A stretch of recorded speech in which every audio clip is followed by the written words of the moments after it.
नमस्कार, स्वागत है आप सभी का हिंदी खबर में। मैं हूं आपके साथ ऋचा सिंह। लंबे समय के बाद गुरुवार को दिल्ली के उपराज्यपाल और मुख्यमंत्री अरविंद केजरीवाल की मुलाकात हुई। करीब 1 घंटे चली मुलाकात के बाद सीएम केजरीवाल ने कहा कि दिल्ली के काम में एलजी का हस्तक्षेप लगातार बढ़ता जा रहा है। दिल्ली के काम नहीं हो पा रहे हैं। हम चाहते हैं कि आपसी भेद को हटाकर हम एक साथ मिलकर काम करें। मुख्यमंत्री ने दावा किया कि उन्होंने एलजी को संविधान के अलावा बहुत सारे ऑर्डर दिखाए, लेकिन उनका एलजी पर कोई प्रभाव नहीं पड़ा। एलजी ने अरविंद केजरीवाल के सभी आरोपों को निराधार बताया और कहा कि एडमिनिस्ट्रेटर के रूप में दिल्ली में मालिक वही है। तो बड़ा सवाल, आखिर कौन है दिल्ली का राजा जिस पर मचा है घमासान? आज इसी मुद्दे पर होगी चर्चा, लेकिन उससे पहले रिपोर्ट देखिए। दिल्ली सरकार के काम में हस्तक्षेप करने के आरोप में आम आदमी पार्टी ने एलजी के खिलाफ प्रदर्शन किया। कहा गया कि एलजी को टीचर्स की विदेशों में ट्रेनिंग को रोकने का अधिकार नहीं है। गुरुवार को मुख्यमंत्री अरविंद केजरीवाल राजभवन में उपराज्यपाल वीके सक्सेना से मिले। मुलाकात के बाद केजरीवाल ने बताया कि संविधान की किताब दिखाने पर एलजी ने कहा कि यह सुप्रीम कोर्ट का सिर्फ सुझाव हो सकता है, उन पर ये नियम लागू नहीं होते। सीएम केजरीवाल ने बताया कि एलजी के पास कोई अधिकार नहीं है कि वो स्वतंत्र निर्णय ले सके, मगर सीएम अरविंद केजरीवाल ने दावा किया कि एलजी ने कहा कि वह प्रशासक है और कुछ भी कर सकते हैं, उन पर ये नियम लागू नहीं होते।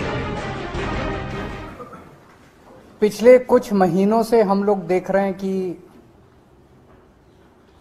दिल्ली की चुनी हुई सरकार के मामलों में एलजी साहब का हस्तक्षेप दिन ब दिन बहुत ज़्यादा बढ़ता जा रहा है और ऐसा प्रतीत होता है इस हस्तक्षेप से कि दिल्ली की चुनी हुई सरकार के कामों में बाधा पहुंचाई जा रही है, जिसकी वजह से दिल्ली के लोगों के जो ज़रूरतें हैं, जो सपने हैं, वो पूरे नहीं हो पा रहे हैं।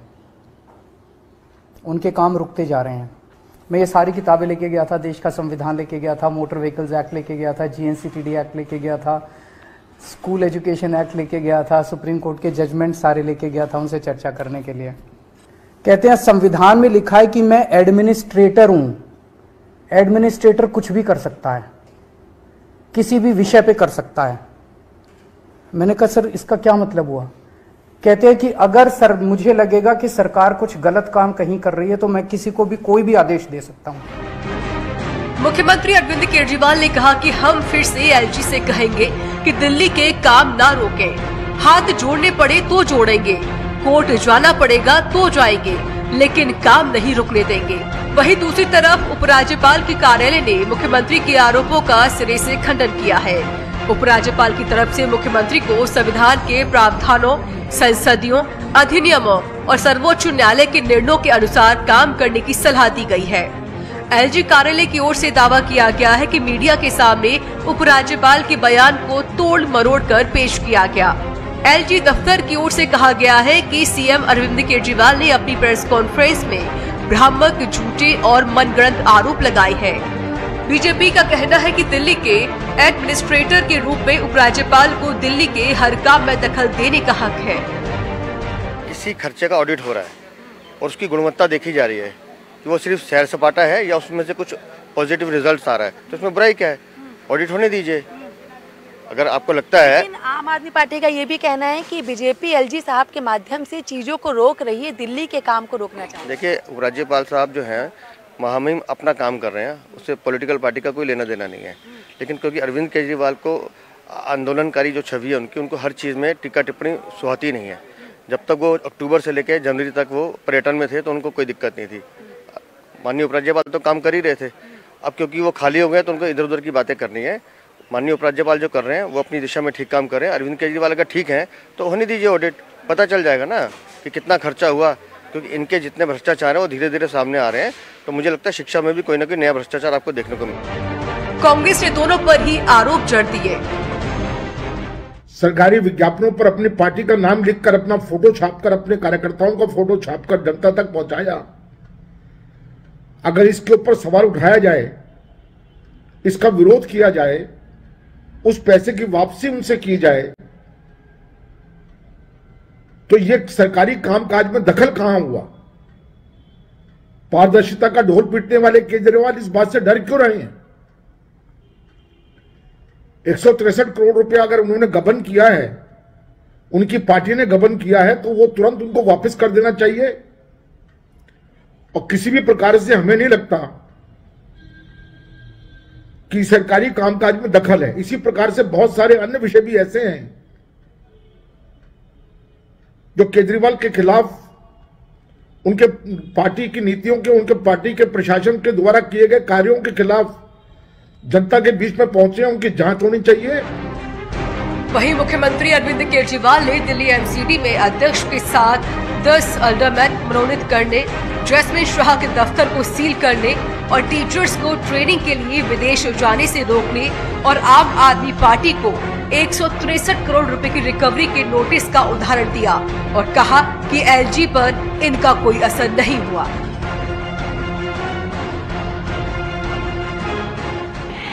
दिल्ली सरकार और उपराज्यपाल के बीच एक बार फिर से अधिकारों को लेकर मतभेद देखने को मिल रहा है।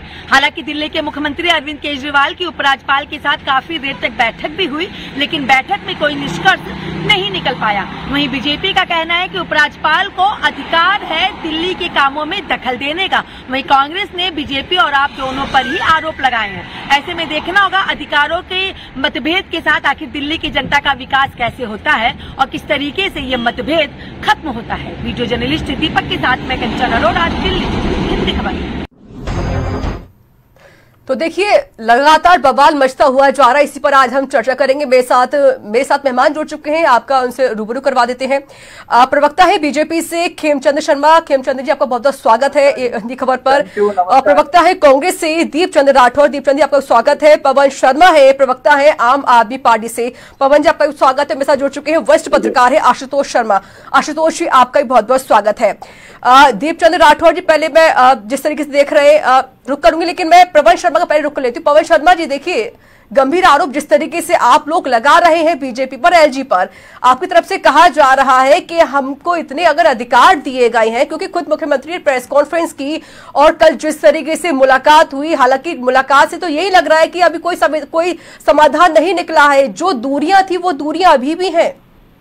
पवन जी देखिए रितु जी, मुझे लगता है कि भारतीय जनता पार्टी दिल्ली में कोई चुनाव नहीं जीत पाती, उसी की वजह से एलजी साहब के माध्यम से दिल्ली पे कब्जा करना चाहती है, दिल्ली की सरकार चलाना चाहती है। जब दिल्ली की सरकार का संविधान कहता है, संविधान में लिखा हुआ है और माननीय सुप्रीम कोर्ट के फैसले में भी लिखा हुआ है कि एलजी महोदय के पास 3 सब्जेक्ट हैं, पुलिस है, जमीन है और पब्लिक ऑर्डर है। इन 3 सब्जेक्ट के अलावा जितने सारे ट्रांसफर सब्जेक्ट है, उस पे अधिकार, उस पे फैसला लेने का अधिकार दिल्ली सरकार का है। लेकिन उपराज्यपाल महोदय ये कहते हैं कि एलजी मैं दिल्ली का हूं तो सारी पावर मेरे पास है। समस्या इस बात की आती है, दिल्ली के 2 करोड़ लोगों ने मुख्यमंत्री अरविंद केजरीवाल को वोट देके भारी बहुमत से चुना है, तो मुख्यमंत्री को ये कुछ समझ ही नहीं रहे। ये सिर्फ किसी तरह से हथकंडे अपना के, साजिशें करके उपराज्यपाल के महोदय से के माध्यम से दिल्ली पे कब्जा करने की इनकी मंशा है। और आज देखिए उपराज्यपाल महोदय को दिल्ली के काम से मतलब नहीं है। उपराज्यपाल महोदय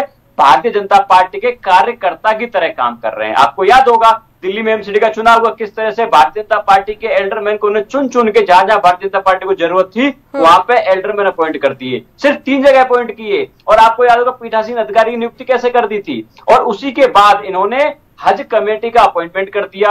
ऐसे बहुत सारे काम आपको हैं कि जो नियम कहता है कि दिल्ली सरकार के मंत्रियों के एड एंड एडवाइस से एलजी महोदय काम करेंगे, ये नियम कहता है, संविधान कहता है, लेकिन संविधान को मानने के लिए तैयार नहीं है। उसके आधार पर इनकी सत्ता की हवस है। जी फिलहाल जो नया कानून आया उसके आधार पर बिल्कुल देखिए उसमें साफ साफ लिखा हुआ है, उस नए कानून में लिखा हुआ है, जीएनसीटी एक्ट में लिखा हुआ है कि 3 सब्जेक्ट के अलावा जितने सारे ट्रांसफर सब्जेक्ट्स हैं उस पर दिल्ली सरकार फैसला लेगी और एलजी महोदय काउंसिल ऑफ मिनिस्टर की एड एंड एडवाइस पे फैसला लेंगे। ये साफ साफ लिखा हुआ है। लेकिन एलजी महोदय कहते हैं कि मैं एलजी हूं, मैं ही यहाँ का लाट साहब हूं दिल्ली का, मैं जो कहूंगा वही होगा। ऐसा तो नहीं होगा। मेरा मानना यह है कि देश संविधान से चलता है, देश कानून से चलता है, देश भाजपा के लिखित कानून से नहीं चलता, देश के संविधान से चलता है। इसका जवाब हम ले लेते हैं बीजेपी प्रवक्ता जुड़े हुए खेमचंद शर्मा जी।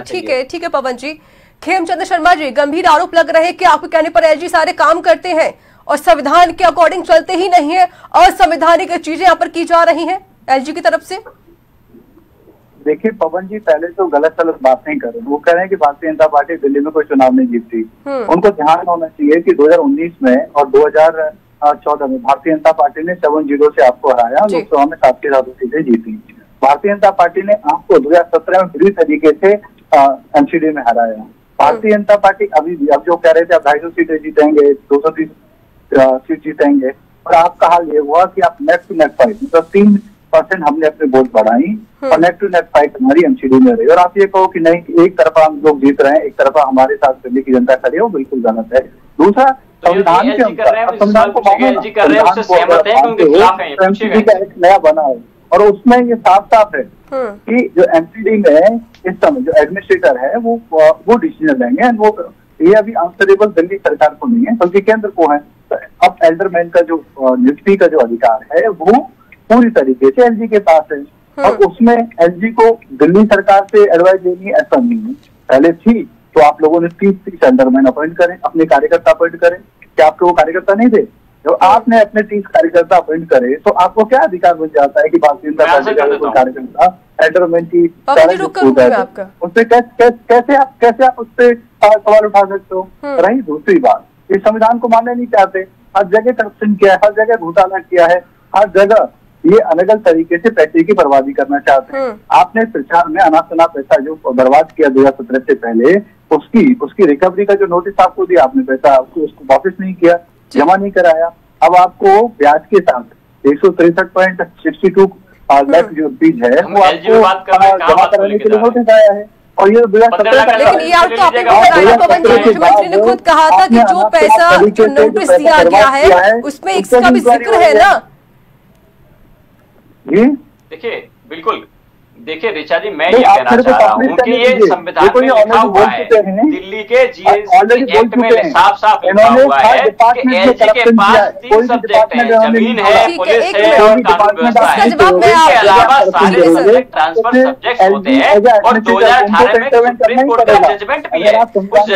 जजमेंट की बात कर रहे हैं पवन जी, तो मेरी बात भी सुन लीजिए पवन जी। अगर आप जजमेंट की बात कर रहे हैं तो देखिए 14 फरवरी 2019 के आदेश में सुप्रीम कोर्ट ने कहा था कि विधायी शक्तियों के कारण एलजी मंत्रिमंडल की सलाह से बंधे हुए हैं, वह सिर्फ आर्टिकल 139A के आधार पर ही उससे अलग रास्ता बना सकते हैं। इसके अलावा उन्होंने यह भी कहा कि इस आर्टिकल के अनुसार अगर मंत्रिमंडल की किसी राय पर एलजी के मतभेद है तो वह इसे राष्ट्रपति के पास लेकर जा सकते हैं और यहां पर एलजी को राष्ट्रपति की बात माननी पड़ेगी। तो आपको तो जाना चाहिए राष्ट्रपति के पास, क्यों नहीं जा रहे आप? अगर एलजी आपकी बात नहीं सुन रहे तो आपको तो जाना चाहिए ना पवन जी, क्यों नहीं जा रहे आप लोग? नहीं, मैं उसको थोड़ा एक्सप्लेन कर देता हूं। वो पूरा नियम क्या है। माननीय सुप्रीम कोर्ट ने ये कहा कि 3 सब्जेक्ट के अलावा जितने मैं उसको समझ चुकी हूँ सर मैं समझ चुकी हूँ उसको, ठीक है, मैं समझ गई हूँ। जिस तरीके से आप भी जिक्र कर रहे हैं कि 3 सब्जेक्ट है, उन 3 सब्जेक्ट को जो भी अधिकार होगा पूरे एलजी के पास होगा, एलजी पूरा निर्णय ले सकते हैं। इसके अलावा और जो भी सब्जेक्ट होंगे उसमें सिर्फ सीएम का ही हक होगा, दिल्ली सरकार का हक होगा। लेकिन आप जा सकते हैं ना राष्ट्रपति के पास, ये बात को सुप्रीम कोर्ट ने कही है, तो आप क्यों नहीं जा रहे? मेरा तो सिर्फ सिंपल यही सवाल है कि आप जाइए ना राष्ट्रपति के पास और उनकी बात को तो मानना पड़ेगा एलजी को। पूरी बात बताता हूँ, पूरा नियम क्या है। राष्ट्रपति पर जाने का ऐसा नियम नहीं है। उसमें यह है कि एलजी महोदय किसी भी फैसले से, दिल्ली सरकार के कैबिनेट के फैसले से दूसरी राय रखते हैं तो वो उस फाइल को, उस फैसले को राष्ट्रपति महोदय को जाके आगे फॉरवर्ड करेंगे, वो ये नियम कहता है। लेकिन एलजी महोदय ऐसे उस पर लाइन लिख के फाइल वापस कर देते हैं। आप बताइए, इन्होंने एक फाइल वापस कर दी जिस तरह से हम फिनलैंड में अपने दिल्ली सरकार के स्कूलों के, सरकारी स्कूलों टीचर्स को ट्रेनिंग के लिए भेज रहे थे जो हमारे देश के बच्चों का भविष्य सिक्योर करेगा। उसमें एलजी महोदय ने 2 बार उस फाइल को वापस कर दिया, सिर्फ ये लिख के कि इसमें कॉस्ट बेनिफिट एनालिसिस करो। मैं ये जानना चाहता हूँ कॉस्ट बेनिफिट एनालिसिस क्या होता है। आज अगर हम बच्चों की शिक्षा को पैसे में नाप सकते हैं क्या एलजी ऑफिस का कॉस्ट बेनिफिट एनालिसिस हुआ क्या? अगर मुझे लगता है कि अगर भारतीय जनता पार्टी ये कह रही है कि बच्चों की शिक्षा को पैसे से नाप के एनालिसिस करके आप हमको बताओ, तो मुझे लगता है इससे बड़ा शर्मनाक दीप चंद मेरे साथ लगातार जुड़े हुए हैं। भारतीय जनता पार्टी संविधान को क्यों नहीं मानती? ठीक है सर, संविधान के हिसाब से भारतीय जनता पार्टी काम क्यों नहीं करती? ठीक है सर, दीप चंद मेरे साथ लगातार जुड़ी हुई। दीप चंद देखिए, आपके जो पूर्व विधायक हैं और कांग्रेस नेता है अनिल भारद्वाज, उन्होंने प्रेस कॉन्फ्रेंस की, उन्होंने कहा, उनका मैंने बाइट भी सुनी थी, वो क्या कह रहे थे। उन्होंने कहा कि अगर विधेयक पास होता है तो वह दिन दिल्ली के लिए एक काला दिवस होगा और यह लोकतंत्र की हत्या होगी, क्योंकि यह साफ तौर पर संविधान के मूल सिद्धांत का उल्लंघन होता है। यानी जिसका डर अनिल भारद्वाज दिखा रहे थे, उन्होंने कहा कि अगर यह बिल पास हो जाता है तो बीजेपी पिछली सीट पर बैठकर एलजी के जरिए सरकार चलाएगी और दिल्ली सरकार को हर रोज प्रशासनिक काम के लिए अनुमति लेनी होगी। यानी कि जिस तरीके से कांग्रेस ने कहा कि जो डर कांग्रेस दिखा रही थी वो यहां पर सही साबित हो गई है। दीप चंद्र जी। आदरणीय रीता जी, जो बात हमारे अनिल भारद्वाज जी मीडिया कम्युनिकेशन के चेयरमैन जो बात की थी वो बिल्कुल सही साबित हुई थी कि बीजेपी पिछली सीट पर बैठकर एलजी के जरिए सरकार चलाना चाहती है। और ये बहुत शर्मिंदगी की बात है कि दिल्ली वासियों के लिए किस तरीके से जो एलजी की सरकार है, जो चुनी हुई सरकार दिल्ली सरकार है, उन दोनों में किस प्रकार से द्वंद चल रखा है। अभी आपने देखा है कि सदन की कार्रवाई हुआ, उसका क्या अंजाम रहा। देखिए, अब एलजी साहब ने जो 10 एल्डरमैन के चुनाव किए, जब पीठासीन अधिकारी का जो चुनाव किया, जो संवैधानिक पद की गरिमा के अनुसार वो निर्णय नहीं लिए गए, वो उनकी पावर है, उन पर हमें कोई ऐतराज नहीं है। लेकिन जो 10 एल्डरमैन जो चुने गए वो किसी पार्टी विशेष के हित और ध्यान में एक मिनट सर आप कहां से कहां जाने, यानी कि आपकी तरफ से सीधा यही मतलब है ना कि ठीक है एलजी साहब गलत है और आम आदमी पार्टी सही है। देखिए आपकी तरफ से दो बयान सामने आ रहे हैं। मैंने एक बाइट को सुना था, पूर्व विधायक है कांग्रेस के हरीश शंकर गुप्ता, अभी हमने बाइट चलाई भी थी पैकेज में, वो कह रहे हैं कि अगर जो नोटिस दिया गया है 163 करोड़ रुपए का वो सही है, आम आदमी पार्टी ने जरूर कोई घोटाला या फिर उन्होंने पैसे नहीं चुकाए होंगे। यानी कि एक तरफ आपके जो अनिल भारद्वाज है वो कभी खड़े हो जाते हैं आम आदमी पार्टी की तरफ और कोई दूसरे विधायक है वो दूसरे खड़े हो जाते हैं बीजेपी की तरफ। आप कैसे एक साइड तो खड़े हो जाए। दूसरी तरफ मैं वही तो बताना चाह रहा हूँ, जो बात आपसे 63 करोड़ की बात कर रहे हैं, अगर एलजी ने दिल्ली सरकार से कास्ट एनालिसिस की मांग की है या किसी पर्सन टीम पर उन्होंने सवाल उठाया है, उनका जवाब देना चाहिए आम आदमी पार्टी को। ये तो हम कह ही रहे, लेकिन कहीं ना कहीं एलजी साहब को ये भी देखना होगा जो आजकल जो चल रहा है। देखिए, दोनों ही पार्टी, चाहे आम आदमी पार्टी हो चाहे बीजेपी पार्टी है, ये दोनों ही इस मतलब विवाद को खत्म करना नहीं चाहती। आपने देखा केजरीवाल जी एलजी साहब से मिलते हैं, आपके कार्यकर्ता 2000 लोग एलजी साहब का घेराव करते हैं। देखिए, बातचीत के रास्ता निकलता है और प्रेस कॉन्फ्रेंस करते हैं और क्रिटिसाइज करते हैं। देखिए, इससे दरार और दुश्मनी ज्यादा बढ़ती जा रही है, लेकिन कहीं ना कहीं कोई इनका वो सोल्यूशन नहीं हो रहा है। लेकिन जवाब नुकसान किसका हो रहा है? दिल्ली वासियों का हो रहा है। ठीक है सर, नुकसान दिल्ली वासियों का हो रहा है। ठीक है सर, आप बने रहिएगा मेरे साथ। आशुतोष शर्मा जी मेरे साथ लगातार जुड़े हुए वरिष्ठ पत्रकार हैं। सर देखिए, दिल्ली सरकार कह रही गियर तो हमारे हाथ में दे दिया गया है, लेकिन हमें गियर किस तरफ डालना है वो हमको पता ही नहीं है। यानी साफ सीधी बात है कि हमको दिल्ली दे तो दी गई है, हम अब उसके मुख्यमंत्री तो बन गए हैं, लेकिन जो शक्तियां हैं वो हमें नहीं दी गई है। दोनों ही आपस में जो एलजी हो या मुख्यमंत्री हो, दोनों के बीच टकरार तो देखी जा रही है, बल्कि तलखियां और बढ़ती हुई नजर आ रही है। लेकिन सर कहीं ना कहीं दिल्ली तो पिसी रही है ना, दिल्ली की जनता तो भगवान भरोसे छोड़ दी गई है। देखिए ऋचा जी, मैं अभी सभी वरिष्ठ प्रवक्ताओं को सुन रहा हूँ बड़े ध्यान से कि दिल्ली की जनता का पिसाव तो हो ही रहा है। दिल्ली की जनता घुन की तरह पिस रही है। एक गलत व्यक्ति के हाथ में सत्ता दे दी गई है, जो उसको अपनी नादिर शाह की तरफ से अपने तानाशाही तरीके से उसको चलाना चाहते हैं। दिल्ली की जनता एक सुधार चाहती है। मैंने अभी तक पिछले 20-25 वर्ष की अगर राजनीति का अध्ययन करते हैं तो हम देखते हैं कि कांग्रेस पार्टी की मुख्यमंत्री थी शीला दीक्षित के कार्य में समय में काफी अच्छे कार्य किए गए। हालांकि उस समय कुछ घोटाले भी हुए, कॉमनवेल्थ गेम के घोटाला जैसे चीजें भी हुई, लेकिन उसके बावजूद भी काम किए नजर आते थे कि हाँ दिल्ली में कुछ काम हो रहा है, विकास कार्य चल रहा है। कुछ नए स्टेडियम का निर्माण किया गया, सड़कों का निर्माण किया गया, पुल बनाए गए और काफी अच्छे अच्छे कार्य किए गए। पिछले 7-8 वर्ष हम देख रहे हैं कि जब से जनता पार्टी सत्ता में आई है वो केवल वोटों की राजनीति कर रही है। अगर किसी भी ऐसे व्यक्ति के हाथ में सत्ता सौंप दी जाए कि जिसको वो अपने मनमाने तरीके से, तानाशाही तरीके से चलाना चाहे और अपने स्वार्थ में दिल्ली की जनता को भाड़ में झोंक दे, वो ये नहीं देख रहा कि दिल्ली की जनता का फायदा हो रहा है, नुकसान हो रहा है। जगह जगह उन्होंने ठेके खोल दिए, 800,000 के करीब ठेके खोल दिए, उससे पैसे की कमाई कर रहा है, घोटाले कर रहा है जगह जगह। देखिए, मैं एलजी की बात, एलजी जिस तरह से डिक्टेटरशिप चला रहे हैं वो सही है कि गलत है? केंद्र ने एलजी को एज एडमिनिस्ट्रेटर अपॉइंट कर रहा है। अगर कोई भी पार्टी किसी निर्णय से सहमत नहीं है तो उसको राष्ट्रपति के पास जाने का अधिकार है। अगर मुख्यमंत्री की एलजी के किसी निर्णय से सहमत नहीं है, सहमत है, तो उनको राष्ट्रपति के पास जाके अपनी मांग रखनी चाहिए कि मैं दिल्ली की जनता के लिए यही कार्य करना चाहता हूँ, एलजी इसमें हस्तक्षेप कर रहे हैं। तो उनको राष्ट्रपति के पास जाने से कौन रोकता है?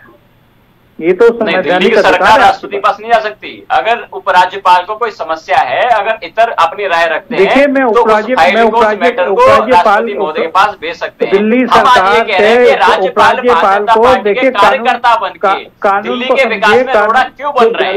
भारतीय जनता पार्टी को डर इस चीज का है, खाली दिल्ली में भारतीय जनता पार्टी चुनाव जीतेगी विधानसभा का, दिल्ली की सरकार को चलाना चाहते हैं। भारतीय जनता पार्टी सरकार की हवा से नहीं है, संविधान को मानते हैं, नए नियम कानून को मानते हैं। आप अगर विदेश में भेज रहे हो तो उसका इफेक्ट क्या होगा? संविधान नहीं मानोगे तो 24,000 पोजीशन खाली पड़ी हुई है, पहले आप पोजीशन भरते क्यों नहीं हो? आपके सर कोई वादा हो रहा है? प्रिंसिपल नहीं है, डिप्टी प्रिंसिपल नहीं है। सर ये बताएं, आप लोग एक साथ बोल रहे, कोई फायदा हो रहा है इस चीज का? मैं खुद नहीं समझ पा रही हूँ, क्या समझेगी सर? आराम से बात कीजिए, एक करके बात कीजिए। आपने अपनी बात कही, आपने अपनी बात कही, मैंने बड़े ध्यान से सुना। मैं अपनी बात कर रहा हूँ, आप सुनिए, उसके बाद आपको भी कहने का हक है जो आप कहना चाहें। जी आशुतोष आप बोलिए सर।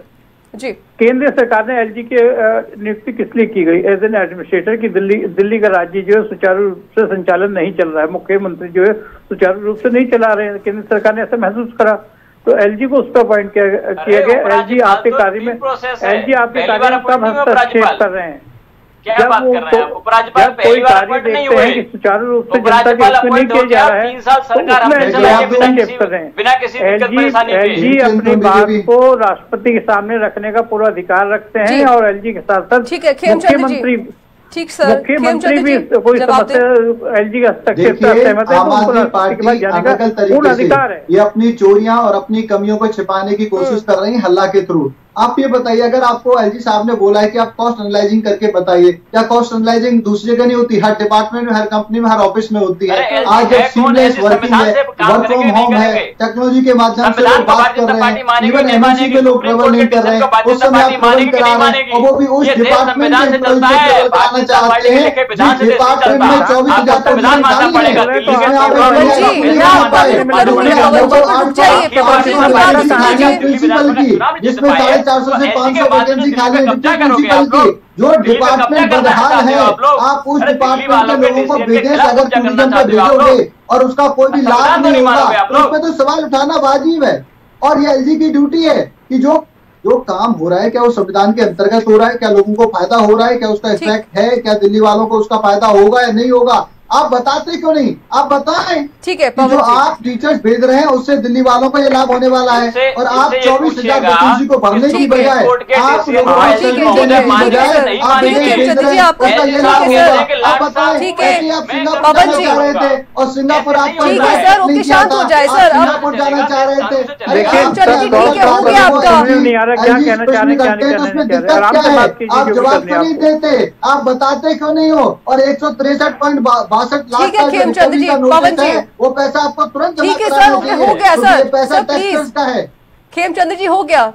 पवन जी देखिए, हमारा आज मानना यह है कि दिल्ली के 2 करोड़ लोग भी ये जानना चाहते हैं, जिस मुख्यमंत्री को दिल्ली के 2 करोड़ लोगों ने चुना और वो संविधान के हिसाब से काम करना चाहते हैं, नियम कानून के हिसाब से काम करना चाहते हैं, लेकिन भारतीय जनता पार्टी के अपॉइंटेड एलजी महोदय सिर्फ भारतीय जनता पार्टी के कार्यकर्ता को जवाब देने की बजाय वो उनके पास नियम कानून क्यों नहीं मान रहे हो? जब संविधान कहता है, आर्टिकल 39A कहता है और सुप्रीम कोर्ट ने डिसीजन कहता है कि एलजी साहब को दिल्ली की सरकार में दखल देने का अधिकार ही नहीं है, तो भारतीय जनता पार्टी की चुनाव जीतने पाए विधानसभा का, तो एलजी साहब के सर हो गया सर, ठीक है सर, हो गया। दीपचंद जी आप क्या बोलेंगे? छोटा सा कमेंट, जाके ट्रेनिंग ले आएंगे। ठीक है सर, हो गया सर, बताइए। पवन जी हो गया आपका। दीपचंद जी को दिल्ली की शिक्षा व्यवस्था से नफरत है क्या? अरे गुजरात में प्रधानमंत्री पवन जी ठीक है, लेकिन दिल्ली वासियों के लिए कोई नहीं सोच रहा। देखिए दिल्ली की सरकार के केंद्र में बीजेपी की सरकार थी, कभी आपने देखा इस तरह का एलजी का विवाद और कांग्रेस सरकार का नहीं देखा होगा।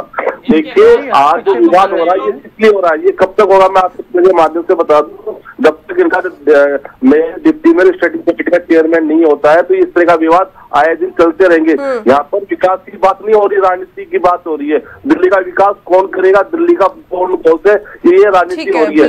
देखिए, आप जनता को आपने चुन के भेजा, तो आप दिल्ली की जनता की सेवा सर जो भी, लेकिन एलजी और सीएम की लड़ाई के बीच कहीं ना कहीं नुकसान तो यहाँ पे दिल्ली की जनता का ही हो रहा है। बहुत बहुत शुक्रिया आपका खेमचंद जी, दीपचंद जी आपका बहुत बहुत शुक्रिया, और पवन शर्मा का बहुत बहुत शुक्रिया, आशुतोष शर्मा जी आपका बहुत बहुत शुक्रिया। तो देखिए, लगातार जो तकरार है वो लगातार बढ़ता जा रहा है, और जिस तरीके से कल मुलाकात हुई थी मुख्यमंत्री अरविंद केजरीवाल और एलजी के बीच में, वो मुलाकात कहीं ना कहीं असफल हुई है। जिस तरीके से अब कहा जा रहा है कि एलजी कह रहे हैं कि सारे अधिकार मेरे पास है, लेकिन इसका विरोध कहीं ना कहीं आम आदमी पार्टी जरूर कर रही है। लेकिन इस बीच जो नुकसान हो रहा है वो हो रहा है दिल्ली की जनता का। तो मेरे साथ बिग बुलेटिन में इतना ही। देश दुनिया की तमाम खबरें बनी रही हिंदी खबर के साथ। नमस्कार।